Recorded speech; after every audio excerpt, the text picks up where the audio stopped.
Press the lord. Blessed food रेसिपीमध्ये आपण सर्वांचं खूप मनापासून स्वागत. आज आपण मस्त चटपटीत कुरकुरीत अशी पालकच्या पानांची भजी कशी बनवायची ते बघणार आहोत.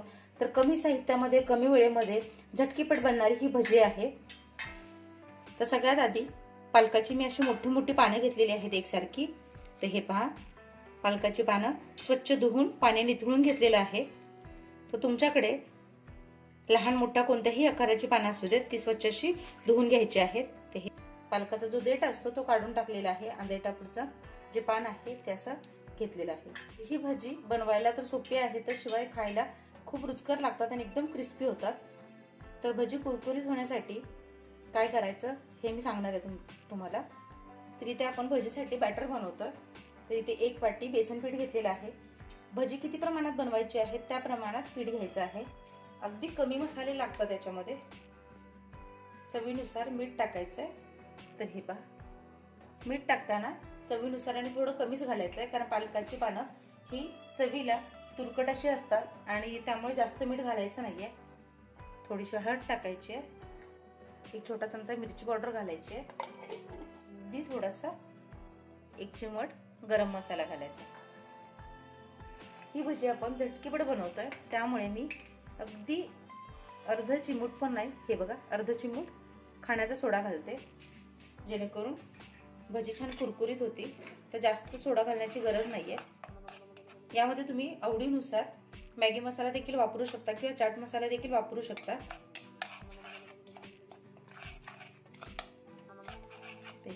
हे सगळे जिन्नस आधी कोरडे मिक्स करायचे आहेत. इथे मी थोडासा ओवा आणि थोडेसे सफेद तीळ घालते. ओव्यामुळे भजी पचनास हलके होतात, कारण बेसन पीठ म्हणजे चणा डाळ ही पचनास जड असते, त्यामुळे थोडासा ओवा घातलेला आहे. तीळ हे ऑप्शनल आहेत, नसतील तर नाही घातले तरीही चालतील, पण तिळामुळे एक वेगळा फ्लेवर येतो म्हणून मी थोडेसे तीळ घातलेले आहेत. आता हे सगळे जिन्नस एकजीव करायचे. तर हे पहा, हे आधी कोरडं सगळं मिक्स केलेलं आहे. आता यामध्ये लागेल तसं पाणी घालून बॅटर तयार करायचं आहे. तर हे घरगुती दळून आणलेलं डाळीचे पीठ आहे. तुम्ही तुमच्याकडे असणारं कोणतंही पीठ वापरू शकता. हे घरगुती पीठ आहे, त्यामुळे इथे तुम्ही बघू शकताय साधारणतः जाडं भरडं असं हे आहे. तर थोडं थोडं पाणी घालायचं, एकदम पाणी घालायचं नाही. आणि पाणी घालून ना जास्त घट्ट ना जास्त पातळ, दाखवते त्या कन्सिस्टन्सीचं बॅटर बनवायचं आहे. तर हे बघा, इथे लागेल तसं थोडं थोडं पाणी घालून छान असं पीठ तयार करायचं आहे. सोडा मी इथे जास्त वापरलेला नाहीये. जर पीठ भिजवून जास्त वेळ ठेवणार असाल, सोडा नाही घातला तरीही चालेल. मी इथे अगदी झटकीपट इन्स्टंट भजी बनवते, त्यामुळे अगदी चिमटभर सोडा घातलेला आहे, जास्त नाही. तर हे बघा, या पद्धतीने छान एका डायरेक्शन असं फेटून पीठ भिजवून घ्यायचं आहे.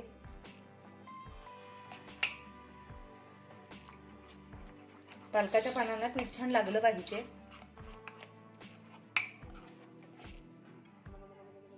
तर हे पीठ अगदी परफेक्ट झालंय. जास्त घट्टही नाही, जास्त पातळही नाही. चमच्यातून टाकल्यास हे असं लगेचच पडतंय, म्हणजे आपलं हे बॅटर अगदी परफेक्ट झालेलं आहे.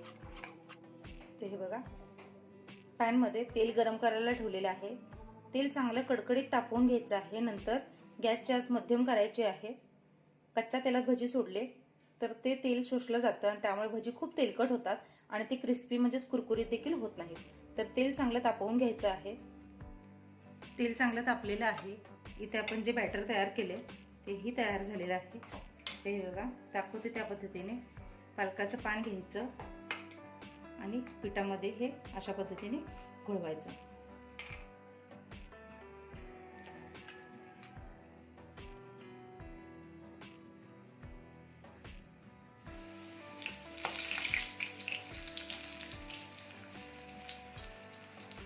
तर हे पहा, पान किती छान मस्त फुललंय.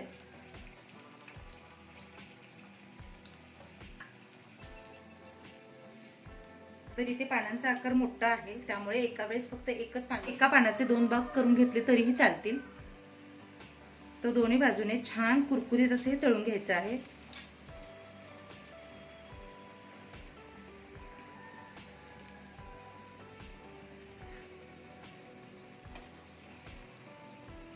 हे पहा, एका बाजूने रंग छान भजीचा बदललेला आहे. तर खूपही असं थपथपीत पीठ त्याला लावायचं नाहीये, तर पाण्याला लागेल इतकं जसं पीठ लावायचंय. पिठाचं प्रमाण कमी ठेवल्यास काय होतं की जे पालकाचं पान आहे ते देखील छान क्रिस्पी असं कुरकुरीत होतं आणि चिवट होत नाही अजिबात, आणि खाताना देखील ते छान लागतं, दातामध्ये क्रंच येतो. ते हे पहा, एका बाजूने तरी छान हे तळले गेले, दुसऱ्या बाजूने देखील छान सोनेरी रंग येईपर्यंत म्हणजे तांबूस रंगावर हे तळून घ्यायचं आहे. आधी तेल चांगलं तापवून घ्यायचं, त्याच्यानंतर तेलाची आच मध्यम करायची आहे. तर हे पहा, दुसऱ्या बाजूने देखील रंग छान बदललेला आहे आणि आता छान यातलं तेल गाळायचं आहे.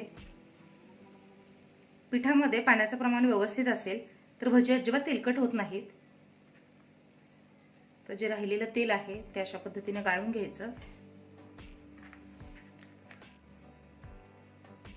आणि तुम्हाला मी आवाज दाखवते.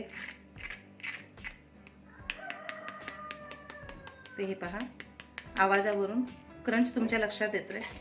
या पद्धतीनेच बाकीची भजी देखील मी तयार करून घेते. तर दिसताना किती सुंदर दिसते ते बघा, मस्त कुरकुरीत पालकाच्या पानाची भजी. तर या पद्धतीने बाकीची देखील तयार करून घेते. पालकची पानं चिरून देखील भजी करता येते, पण अशा अख्ख्या पालकाच्या पानांची भजी खूप छान लागते. तर हे पहा, मस्त कुरकुरीत कमी वेळेमध्ये कमी साहित्यामध्ये पालकाची भजी तयार झालेली आहेत. क्रंच बघू शकताय.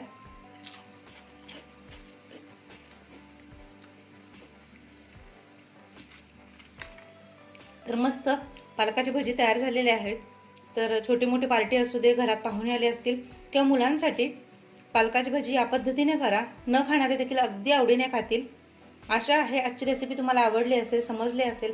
आवडल्यास या पद्धतीने एकदा नक्की ट्राय करून बघा. चॅनलवर अजूनही नवीन असाल तर सबस्क्राईब करा, लाईक करा, शेअर करा. सगळ्यात महत्त्वाचं म्हणजे जे काही बेल आयकॉन दिसते म्हणजेच घंटी दाबायला अजिबात विसरू नका. भेटूया अशाच एका नवीन आणि पारंपरिक रेसिपीसह. तोपर्यंत स्वस्त रहा, मस्त खा आणि माझे व्हिडिओ बघत रहा.